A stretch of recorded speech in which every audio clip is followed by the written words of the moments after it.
성부와 성자와 성령의 이름으로 아멘. 은총이 아득하신 마리아님 기뻐하소서. 주님께서 함께 계시니 여인 중에 복되시며 태중의 아들 예수님 또한 복되시나이다. 천주의 성모 마리아님 이제와 저희 죽을 때 저희 죄인을 위하여 빌어주소서. 아멘. 성부와 성자와 성령의 이름으로 아멘. 자, 우리 청년들 안녕하세요. 안녕하세요. 지금 열심히 성경 읽어서 이제 이번 주에 로마서 읽을 차례입니다. 맞죠? 네. 그래서 여러분들 이제 로마서부터는 바오로의 편지라고 볼 수 있어요. 편지. 편지면은 기본적으로 어떻게 구성이 되어 있을까요? 제일 먼저 인사만 있겠죠? 그리고 편지의 본래 내용.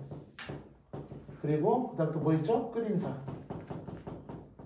바울의 편지도 이런 식으로 구성이 되어 있어요.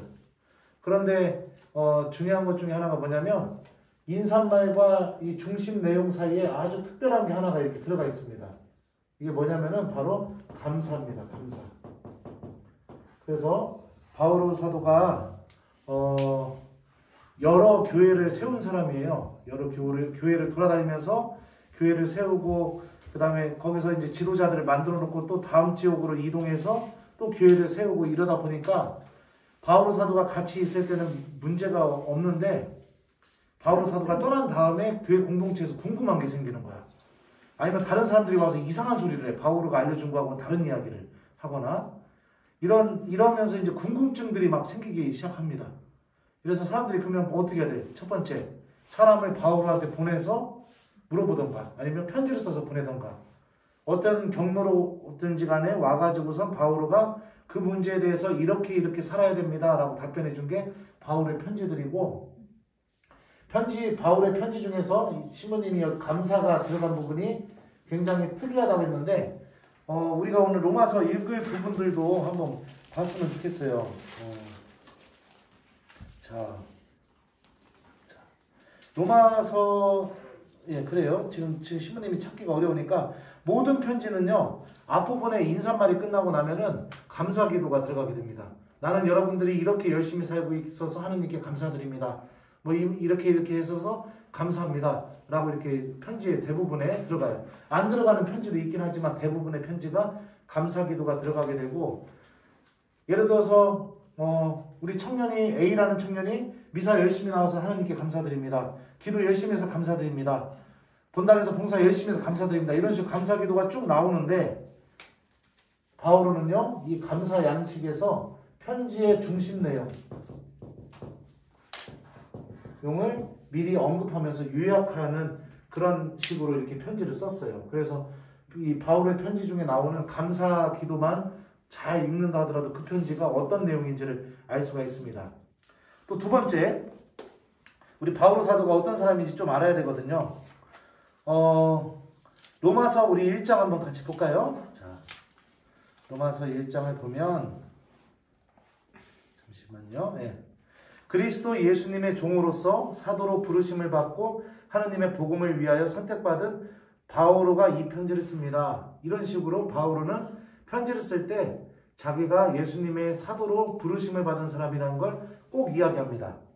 단편적인 예로 자, 우리 베드로의 편지 한번 볼까요? 베드로의 편지. 자,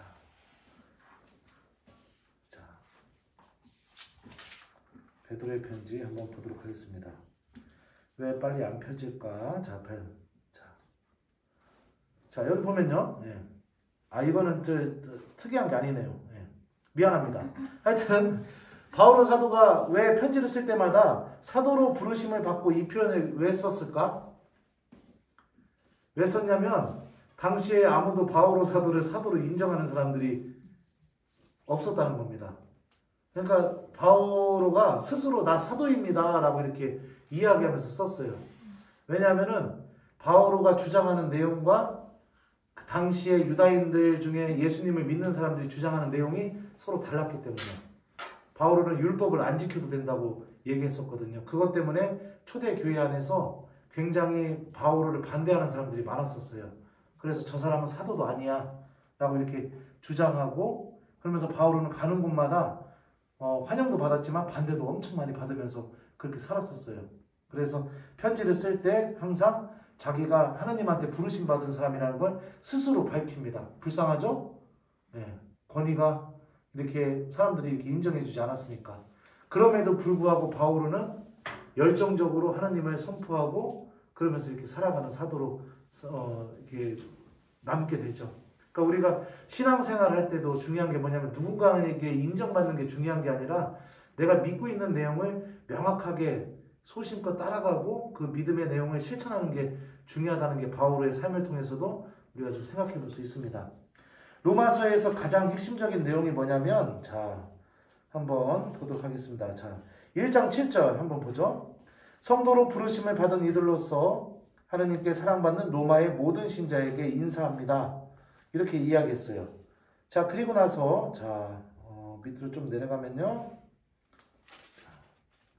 자 1장 15절 보죠. 그래서 로마에 있는 여러분에게도 복음을 전하는 것이 나의 소원입니다. 라고 이렇게 이야기합니다. 여기서 보면은 1장 7절에서는 성도로 부르심을 받은 이들 로마의 모든 신자에게 인사합니다 하면은 로마 사람들은 예수님을 믿는 사람일까 아닐까? 아니죠. 예수님을 믿으니까 편지를 썼겠죠? 그죠? 네. 그런데 14절에 보면 바오로 사도가 이상한 말을 해요. 로마에 있는 여러분에게도 복음을 전하는 것이 나의 소원입니다. 그러니까 우리가 논리적으로 생각해 보면 로마에 있었던 신자들이 알고 있었던 복음과 바오로 사도가 전하는 복음이 서로 달랐다는 것을 알 수 있죠. 그럼 바오로 사도가 전한 복음이 무엇이냐? 1장 16절과 17절입니다.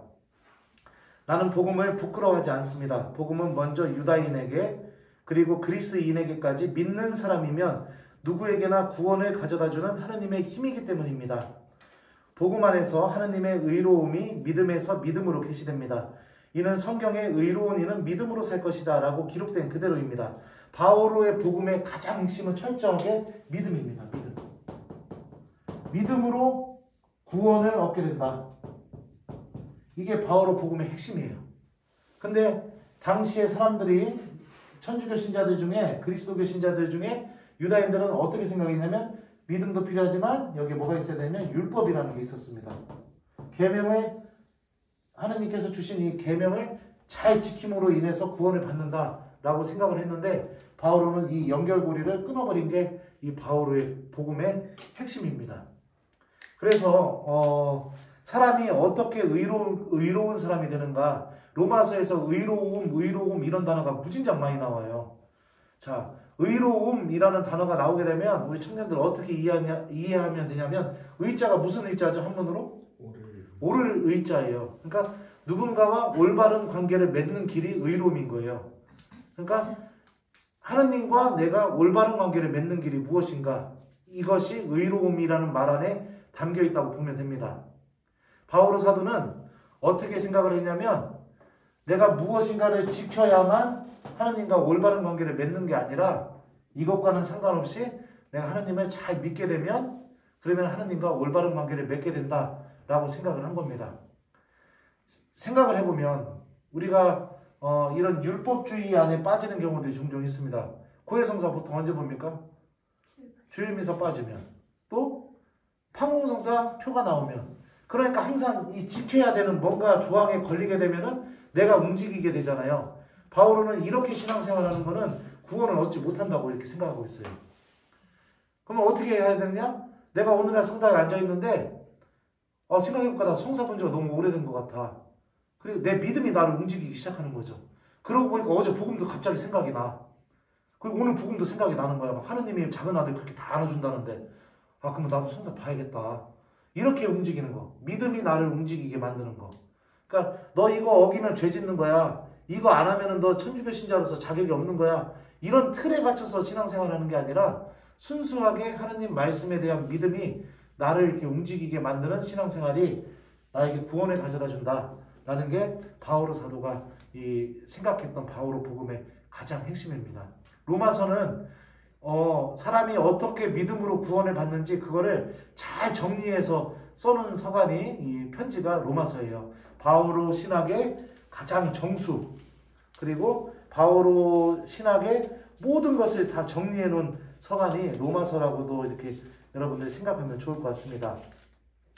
여기서 다루고 있는 주제들이 너무 많아요. 로마서에서. 그래서 신부님이 하나씩 할 수는 없는데 한번 신부님이 되게 로마서에서 좋아하는 구절인데 한번 내가 읽어줄게요. 자, 로마서 7장이에요. 자, 7장. 자, 7장 15절. 나는 내가 하는 것을 이해하지 못합니다. 나는 내가 바라는 것을 하지 않고 오히려 내가 싫어하는 것을 합니다. 그런데 내가 바라지 않는 것을 한다면 이는 율법이 좋다는 사실을 내가 인정하는 것입니다. 그렇다면 이제 그런 일을 하는 것은 더 이상 내가 아니라 내 안에 자리 잡고 있는 죄입니다. 사실 내 안에, 곧 내 육신 안에 선이 자리 잡고 있지 않음을 나는 압니다. 나에게 원의가 있기는 하지만 그 좋은 것을 하지는 못합니다. 선을 바라면서도 하지 못하고 악을 바라지 않으면서도 그것을 하고 맙니다. 그래서 내가 바라지 않는 것을 하면 그 일을 하는 것은 더 이상 내가 아니라 내 안에 자리 잡은 죄입니다. 여기서 나는 법칙을 발견합니다. 내가 좋은 것을 하기를 바라는데도 악이 바로 내 곁에 있다는 것입니다. 나의 내적 인간은 하나님의 법을 두고 기뻐합니다. 그러나 내 지체 안에는 다른 법이 있어 내 이성의 법과 대결하고 있음을 나는 봅니다. 그런 다른 법이 나를 내 지체 안에 있는 죄의 법에 사로잡히게 합니다. 나는 과연 비참한 인간입니다. 누가 이 죽음에 빠진 몸에서 나를 구해줄 수 있습니까? 우리 주 예수 그리스도를 통하여 나를 구해주신 하느님께 감사드립니다. 이 부분을 보면 되게 우리의 내면을 잘 파악하고 있어요. 우리들도 그렇잖아요. 마음으로는 하나님 열심히 따르고 사랑하고 싶지만 실질적으로 우리가 살다 보면 내 안에 또 다른 법이 있어서 죄를 좋아하고 그냥 악의 법을 아무 생각 없이 따라가게 되고 이렇게 되잖아요. 그러니까 이런 상황이 우리가 비참한 인간인데 이런 우리를 누가 구해줄 수 있느냐? 예수님이 그런 우리를 구원해 주셨다라고 바울 사도가 이야기하면서 우리들의 이 내면의 모습도 참 이렇게 공감이 되게 하면서 바울 사도가 편지를 아주 이렇게 잘 썼다고 저는 생각을 합니다. 여기 나오는 내용들 신학적으로 굉장히 어렵고 특히 로마서 같은 경우는 개신교와 종교개혁이 일어나게 되는데 결정적인 역할을 했던 편지기도 합니다. 그래서 이 믿음을 통해서 구원을 받는다라는 게 여기서 어떻게 되면 행동, 그래서 성사를 통해서 구원을 받는 게 아니다 라고 이렇게 생각을 한 거예요. 그래서 개신교회는 성사가 없습니다. 그냥 하나님 말씀에 대한 믿음, 내 믿음으로만 구원을 받을 수 있다라고 생각을 해요. 근데 우리가 냉정하게 생각을 해보면 믿음을 갖고 있으면 당연히 행동은 움직여지는 게 당연한 거죠. 예를 들어서 오늘 신부님이 삼겹살 준다고 해봐요. 그러면 신자도 어떡합니까? 삼겹살 주는구나 생각하고 성당 나와요, 안 나와요? 나오죠. 그러니까 이 믿음은 항상 행동을 동반을 합니다. 바오로가 이야기한 이 행위, 행동, 이건 뭐냐면 어기게 되면은 또 죄짓게 되면은 어쩔 수 없이 그래서 움직이게 되는 그런 하나의 좀 율법주의라고 이렇게 좀 이해를 했으면 좋겠어요. 그래서 그런 것들 좀 잘 구분하면서 로마서 읽어보면 좀 어려운 내용이긴 하지만 그래도 우리 청년들이 좀 때로는 공감할 수 있는 부분도 있고 또 생각해 볼 수 있는 거리들도 이 로마서 안에 분명히 있을 거라고 생각해요. 그래서 짧은 15분 안에 이 로마서를 나오는 이 신학적인 내용을 다 정리할 수가 없기 때문에 신부님이 그냥 아웃라인만 이렇게 좀 잡아줬다고 생각을 하면 좋을 것 같습니다. 그래서 로마서 한번 천천히 한번 읽어봤으면 좋겠어요. 그래서 바오로가 이야기하고 있는 예수님은 어떤 분이실까? 바오로는 어떤 믿음을 갖고 있었기 때문에 이렇게 전 세계를 돌아다니면서 선교를 할 정도로 그 바오로를 움직이게 한 힘이 무엇인가? 그 내용이 로마서 안에 이렇게 담겨 있다라고 이렇게 생각하면서 천천히 한번 읽어봤으면 좋겠습니다. 15분 됐나요? 거의 다 됐군요. 자, 그래요. 그러면은 우리 로마서 또 재밌게 좀 읽어보시고 다음 주에는 코린토 1서죠?